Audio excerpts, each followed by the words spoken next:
नमस्कार जी। नैना आए दिन मायके आती तो भाभी से लड़ाई झगड़ा करके चली जाती और वह अपने पति से कहती नैना को आना हो तो इज्जत से आया करे।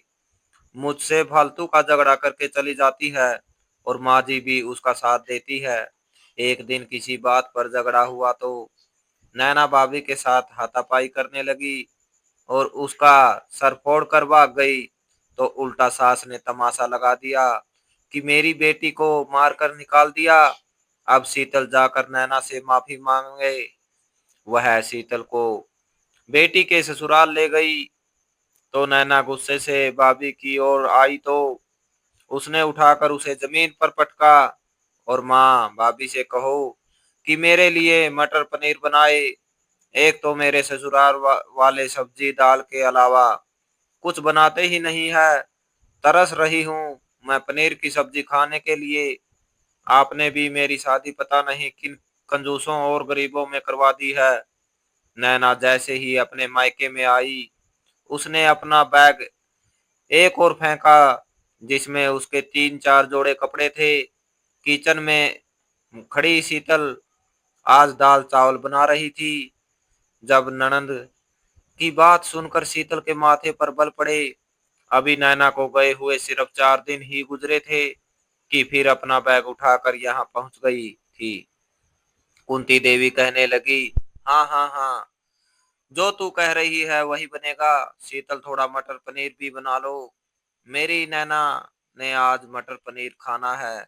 शीतल अभी पूरे घर की साफ सफाई करके दाल चावल बनाने लगी थी और अब तो बन भी चुके थे। उसका इरादा था कि आज थोड़ी देर दोपहर को सो जाएगी। 6 महीने हो गए थे लेकिन वह मायके नहीं जा पाई थी।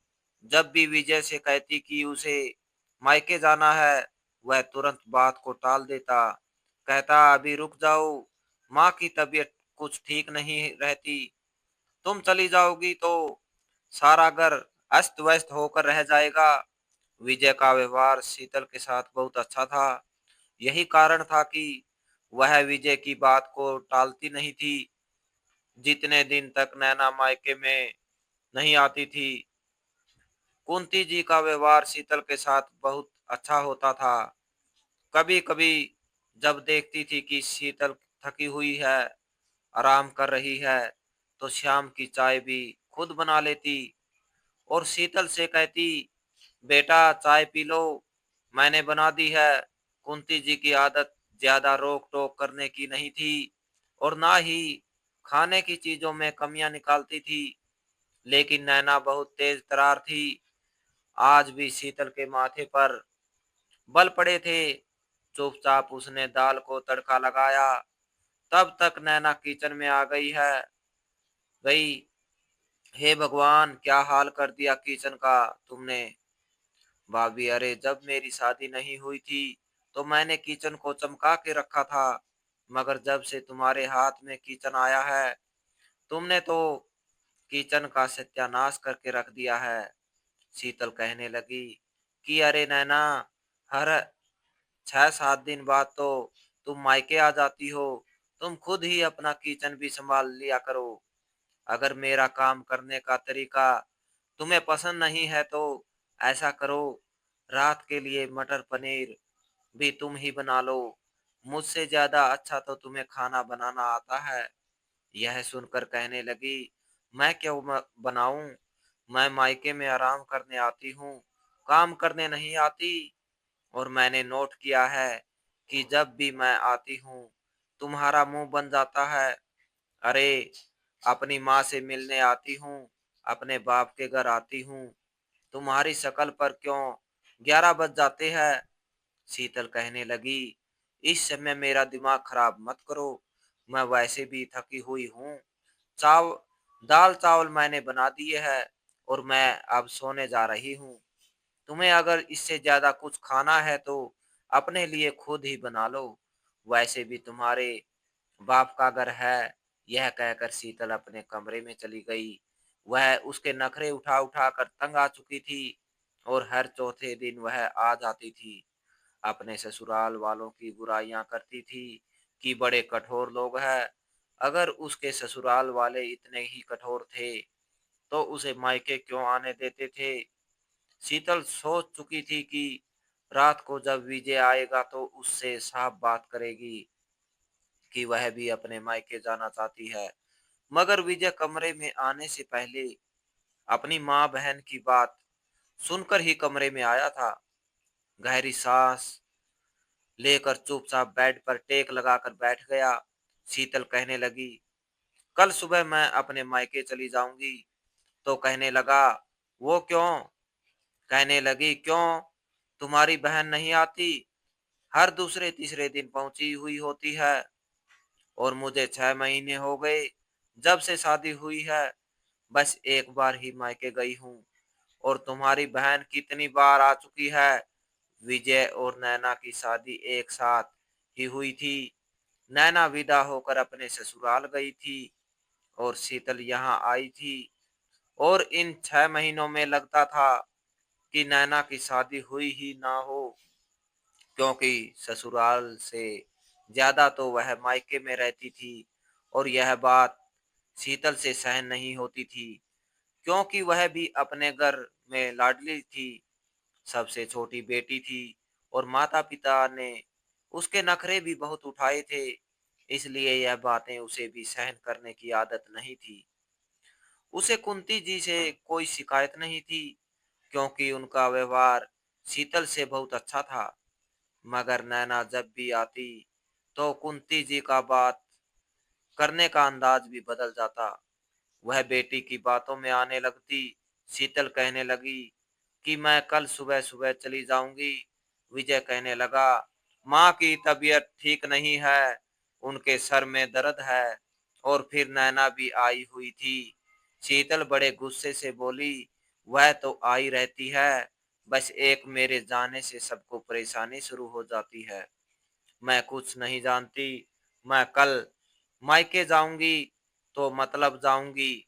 शीतल का गुस्सा देखकर विजय कहने लगा, मेरी ओर से तुम अभी चली जाओ। चलो बांधो अपना सामान, मैं तुम्हें छोड़ कर आता हूँ। तुम्हारे मायके और जी भर कर रह कर आना। दोनों की बहस की आवाज जब बाहर नैना ने सुनी तो मुस्कुराने लगी। दिल ही दिल में कहने लगी, अच्छा है, इनका झगड़ा तो शुरू हुआ। विजय ने गुस्से में आकर शीतल का बैग नीचे उतारा और बैग में उसके कपड़े डालने लगा। शीतल यह देखकर बुरी तरह से घबरा गई थी। कहने लगी, यह आप क्या कर रहे हैं? कहने लगा, मुंह बंद करो, अपना सामान रखो, अपनी चप्पल पहनो और आओ, तुम्हें छोड़कर आऊं तुम्हारे मायके। तुम्हें मेरी बहन इतनी चुभने लग गई है, वह आ क्या जाती है, तुम्हारा तो मुंह बन जाता है। आज तुमने मेरी बहन के लिए उसकी पसंद का खाना भी नहीं बनाया। विजय गुस्से से शीतल के कपड़े बैग में डालकर बंद कर चुका था। फिर कहने लगा, चलो आओ, तुम्हें छोड़कर आऊं। वह हाथ जोड़कर रोने लगी। कहने लगी, मेरा मतलब यह नहीं था कि आप मुझसे नाराज हो जाए। वह कहने लगा कि मैंने किस चीज की कमी रखी है तुम्हारे लिए। ठीक है, तुम 6 महीने से अपने मायके नहीं गई, इसलिए जब भी मेरी बहन आती है तुम मुझे ताने देती रहती हो। मैं अपने काम से थका हुआ आता हूँ और आते ही मुझे तुम्हारी बातें सुननी पड़ती है। मत करो तुम कोई भी काम। तुम यहाँ नहीं थी तब भी मेरा घर चल रहा था, हम भूखे नहीं मर रहे थे। विजय की बातें सुनकर शीतल रोने लगी, हाथ जोड़कर माफी मांगने लगी और फिर मायके भी नहीं गई। अगले दिन उसने सबके लिए खाना बनाया था। शीतल को ऐसे काम करता देखकर नैना तो बहुत खुश थी, लेकिन फिर भी किचन में आकर उसे ताने देने लगी। कहने लगी, बड़ी अकड़ होती है कुछ लोगों में, लेकिन भाई हमेशा अपनी बहन का ही साथ देते हैं या फिर माँ का।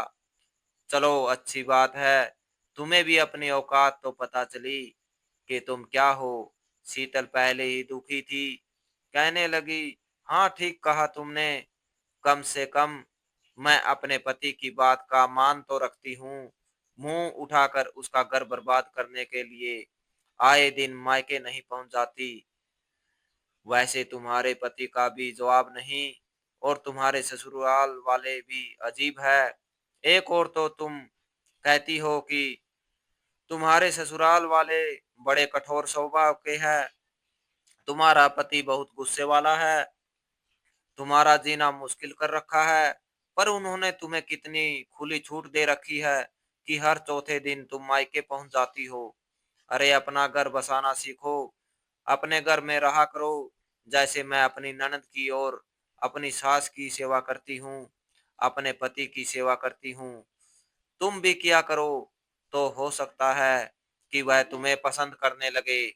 मुझे तो लगता है तुम्हें मायके भेजने के बाद तुम्हारे पति बहुत सुकून की सांस लेते होंगे कि चलो कुछ दिनों के लिए बला टली।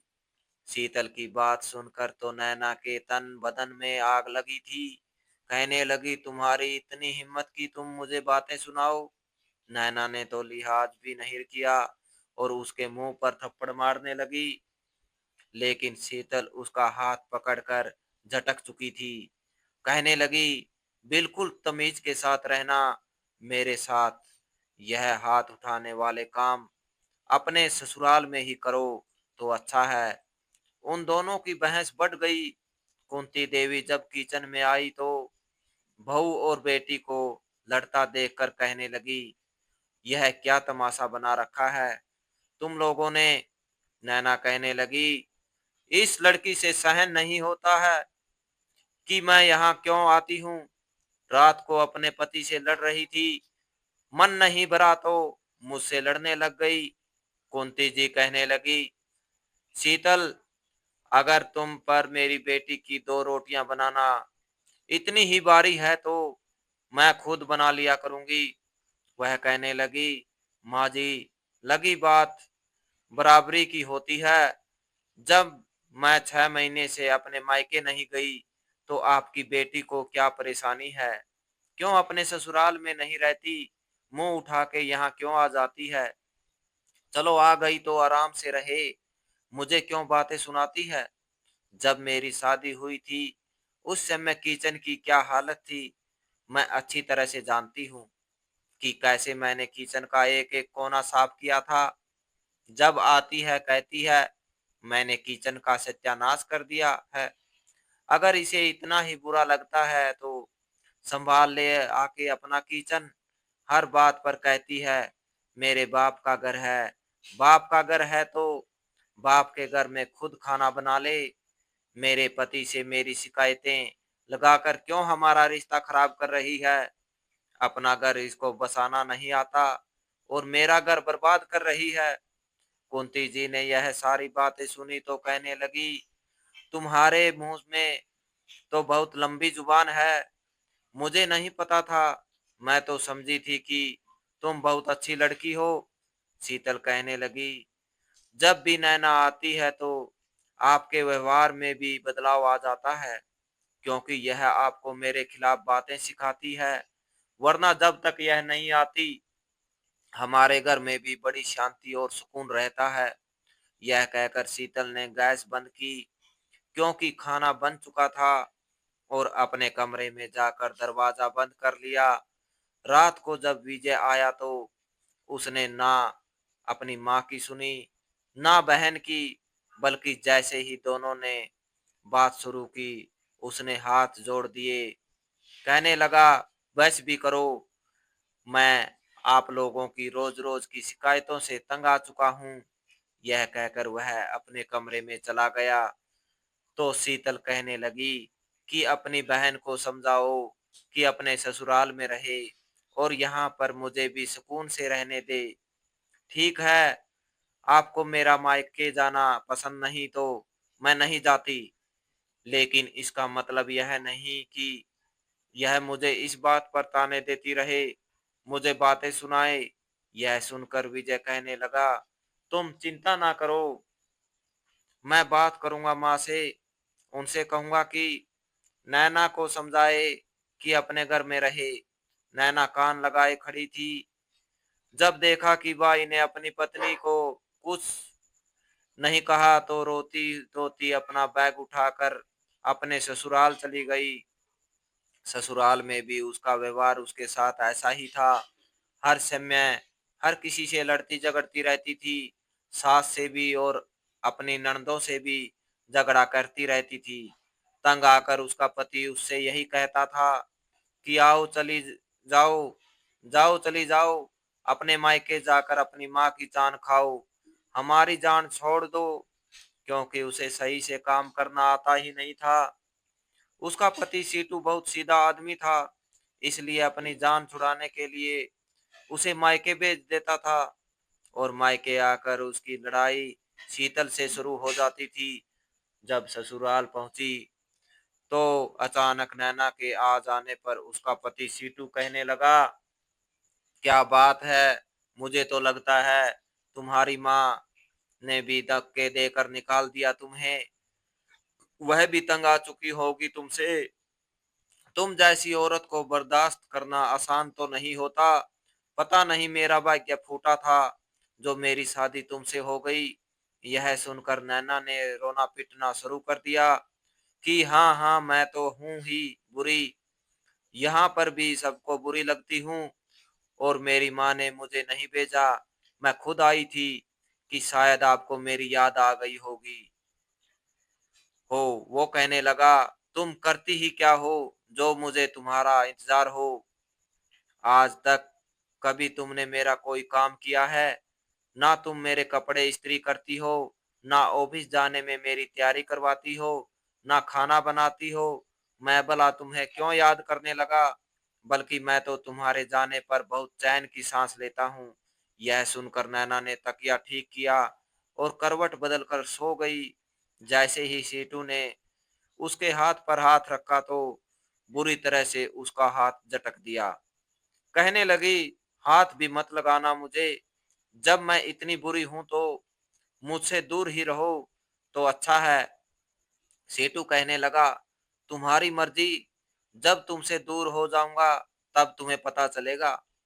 वह कहने लगी, हाँ हाँ तो चले जाओ ना, मेरी भी जान छूटे, यह मेरी तो ही हिम्मत है कि मैं तुम्हारे साथ गुजारा कर रही हूँ। सीटू को भी अब गुस्सा आने लगा था।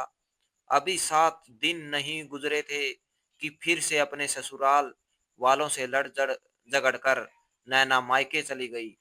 इस बार बड़े गुस्से में मायके आई थी, लेकिन जब मायके पहुंची तो पता चला कि शीतल अपने घर वालों से मिलने अपने मायके गई है। उसकी माँ ने जब नैना को देखा तो कहने लगी, अच्छा हुआ तुम आ गई, आज तो वैसे भी मेरे सर में बहुत दर्द है। ऐसा करो कि खाना तुम बना लो। नैना कहने लगी, मैं क्यों बनाऊं खाना, फौरन शीतल को कहो कि तुरंत वापस आए। वह कहने लगी, अरे अभी सुबह ही तो गई है, इतनी जल्दी कैसे आएगी, और पूरे 7 महीने बाद बहू अपने मायके गई है। इस बार तो विजय ने भी मुझसे साफ कह दिया है कि 7-8 दिन शीतल को बुलाने की जरूरत नहीं है, और मैं अब विजय से बहस नहीं करूंगी। अच्छा यह है तुम आ गई हो, चलो कुछ खाने को बना लो। नैना कहने लगी, मैं नहीं कुछ बनाने वाली, अपने घर से भी काम करके आओ, यहाँ पर भी आकर करो। कुंती जी कहने लगी, मुझे पता है तुम अपने घर में कितना काम करती हो, तुम्हें तो शुरू से ही खाना बनाने की आदत नहीं थी, तुम तो शुरू से ही किचन की शक्ल नहीं देखती थी। रो धो कर कुंती जी को ही खाना बनाना पड़ा। रात को जब विजय आया तो नैना बोल पड़ी, कहने लगी, बुलाओ अपनी पत्नी को, उसे दिखाई नहीं देता कि मेरी माँ कितनी बूढ़ी हो गई है, उनसे अब काम नहीं होता। विजय कहने लगा, तुम आ तो गई हो, तुम ही काम कर लो। अब इतने समय बाद तो शीतल मायके गई है, तो 7-8 दिन तो रह कर आएगी। 7-8 दिन तक नैना अपना गुस्सा पीती रही, क्योंकि माँ से कोई काम नहीं हो रहा था, इसलिए मजबूरन उसे काम करना पड़ रहा था। जैसे ही शीतल अपने मायके से आई तो नैना ने उसके साथ बहस शुरू कर दी। आ गई महारानी, पड़ गई कलेजे में ठंडक, चलो जल्दी से किचन में आओ, सिंक में बर्तनों का ढेर पड़ा है, जाकर दो और खाना भी बनाओ। वह ऐसे हुक्म चलाने लगी जैसे कि पता नहीं क्या हो। शीतल कहने लगी, तमीज से बात करो। फिर जब किचन की बिगड़ी हालत देखी तो कहने लगी, तुम तो बड़ी बातें करती थी कि तुमने शादी से पहले पूरा किचन चमका के रखा था, तो ऐसे रखती थी तुम अपने किचन को? बर्तनों से सींक भरा पड़ा है, गैस पर जले हुए के निशान है। वह कहने लगी, मेरा काम नहीं है यह, अब तुम इस घर का काम करोगी। शीतल कहने लगी, मैं कोई नौकरानी नहीं हूँ। दोनों में ही झगड़ा हो गया। नैना पहले ही गुस्से में बैठी थी, इसलिए उसने शीतल के बाल पकड़कर खींच डाले, उसे थप्पड़ भी मारा और वह पीछे जाकर गिर गई। शीतल का सर फट चुका था। उसे खून से लथपथ देखकर नैना अपने ससुराल वापस चली गई। शीतल ने विजय को फोन कर दिया। वह भागा दौड़ा ऑफिस से घर आया, देखा तो शीतल का सर फटा हुआ था। कुंती जी कहने लगी, इसने जानबूझकर अपना सर फोड़ा है और मेरी बेटी को धक्के मारकर घर से निकाल दिया। पता नहीं उसके ससुराल वाले अब उसके साथ कैसा व्यवहार करेंगे। यह पट्टी भी नैना ही कुंती देवी को पढ़ा कर गई थी, ताकि उस पर कोई बात ना आ जाए। विजय ने तो यह भी नहीं देखा कि पत्नी के सर पर चोट है। उससे कहने लगा कि तुमने यह क्या तमाशा लगा रखा है। वह कहने लगी, आपकी माँ और बहन झूठ बोल रही है। वह कहने लगा, हाँ तुम ही तो एक सच्ची हो। पहले तो उसने शीतल के सर पर पट्टी करवाई, फिर उससे कहने लगा, मेरी बहन से माफी मांगो। वह कहने लगी, मैं कोई माफी नहीं मांगूंगी, या तो तुम अपनी बहन को अपने घर पर रखो या फिर मुझे। वह कहने लगा, अगर मेरी बहन का घर बर्बाद हो गया तो जिम्मेदार तुम होगी। अभी के अभी मेरे साथ मेरी बहन के ससुराल चलो और जाकर माफी मांगो।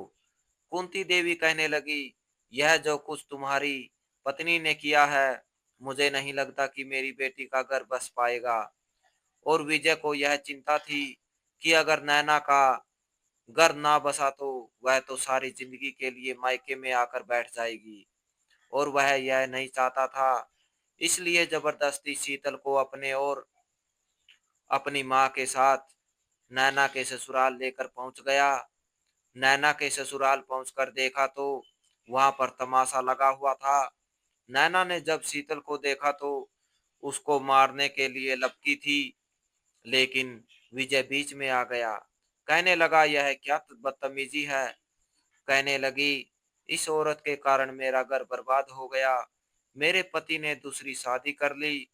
सीटू कहने लगा, यह झूठ बोल रही है, इसका घर घर इसके खुद के कारण बर्बाद हुआ है, क्योंकि यह ससुराल मेरी में रहती ही नहीं थी, इसके मायके में रहने की पड़ी रहती थी। जब देखो मेरी माँ से लड़ झगड़ कर अपने मायके चली जाती थी। आज तक इसने मेरा कोई काम नहीं किया। मैं ऐसी पत्नी का क्या करूं जो मेरे किसी काम की है ही नहीं। यह ना तो यहाँ सुकून से रहती थी और ना ही अपने मायके में जाकर अपनी भाभी को सुकून से रहने देती थी। इसलिए मैंने दूसरी शादी कर ली। तुम कहोगे तो तुम्हारी बहन को डिवोर्स दे दूंगा, लेकिन यह सोचकर डिवोर्स लेना कि यह तुम्हारा घर बर्बाद कर देगी। यह सुनकर विजय ने नैना से कहा कि तुम मेरे घर नहीं आओगी, यही रहोगी अपने पति के घर पर। और खबरदार, जो तुमने दोबारा मायके आने का सोचा, मैं नहीं चाहता कि तुम मेरा घर बर्बाद करो। यह कहकर वह अपनी माँ और शीतल को वापस ले आया था। नैना अपनी आंखों के सामने अपने पति को उसकी दूसरी पत्नी के साथ हंसते बोलते देखती रहती थी और अपना दिल जलाती रहती थी। दूसरों का घर बर्बाद करने वाली लड़कियों का अंजाम यही होता है। अपने भाई और भाभी का झगड़ा कराकर खुश रहने वाली नैना आज अपना घर बर्बाद कर बैठी थी। तो दोस्तों, इस कहानी को लेकर आपकी क्या राय है? कमेंट बॉक्स में कमेंट करके ज़रूर बताएं। और अगर आपको हमारी आज की कहानी अच्छी लगी हो तो प्लीज़ इसे लाइक ज़रूर करें। अगर आपने अभी तक हमारे एसके की जुबानी 2.0 चैनल को सब्सक्राइब नहीं किया तो ज़रूर कर लीजिए। तो मिलते हैं ऐसी एक और मोटिवेशनल कहानी के साथ। Thanks for watching.